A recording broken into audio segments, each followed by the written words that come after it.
The Unnamed Witnesses, a hidden apologetic in the Gospels.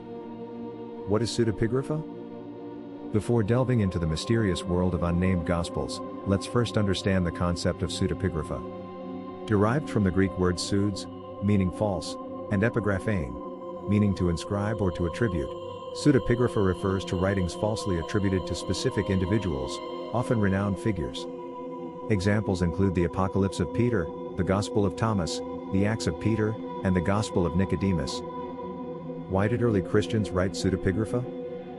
Early Christians crafted pseudepigraphal writings for several reasons, revealing their motivations. Seeking authority, associating works with respected figures lent credibility to their teachings.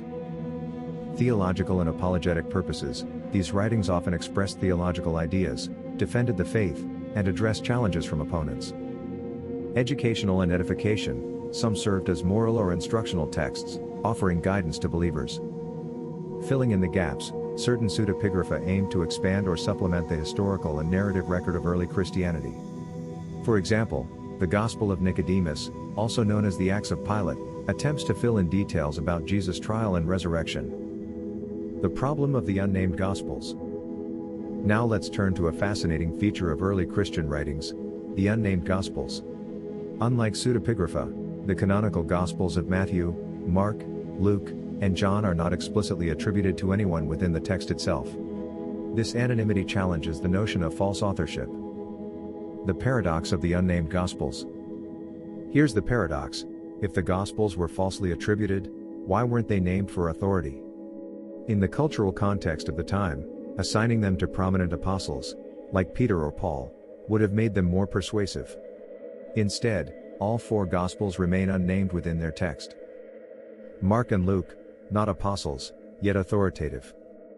The case of Mark and Luke is especially significant. Neither of them was an apostle, yet their names are tied to two of the four Gospels. If the goal were to fabricate authority, attributing these works to more prominent apostles would make sense. Yet early Christians preserved these texts under the names of Mark, a companion of Peter, and Luke, a companion of Paul, underscoring the value placed on genuine testimony over fabrication. The criterion of dissimilarity and the unnamed Gospels. The criterion of dissimilarity is a tool used in historical studies, particularly in Jesus research, to assess authenticity. Formulated by scholars like Rudolf Bultmann and Ernst Käsemann in the mid-20th century, it argues that if a saying or action attributed to Jesus is dissimilar both from the Jewish traditions of his time and the beliefs of the early church, it is more likely to be authentic. The idea is that elements which don't align with what might have been expected or advantageous to invent are less likely to be fabrications.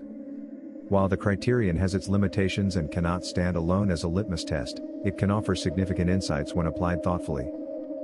In the case of the unnamed Gospels, the criterion of dissimilarity is particularly illuminating. If these Gospels were forgeries or pseudepigrapha, we would expect their authors to claim the names of prominent apostles, such as Peter or Paul, to enhance their authority. The fact that the Gospels remain unnamed within the text is strikingly dissimilar from what we would expect if they were falsely attributed.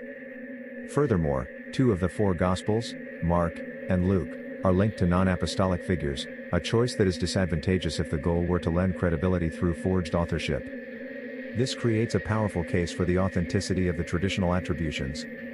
The anonymity of the Gospels, combined with the lack of an obvious attempt to tie them to more prominent names, aligns perfectly with the criterion of dissimilarity and strengthens their historical credibility. Conclusion: embracing the unnamed Gospels. The anonymity of the canonical Gospels emphasizes their authenticity. These texts were not crafted to gain authority through prominent names but were preserved because of their genuine testimonies. Their simplicity invites readers to focus on their profound message, the life, teachings, and sacrifice of Jesus Christ. By their very anonymity, they stand apart from pseudepigrapha and affirm their role as authentic witnesses to the events they recount.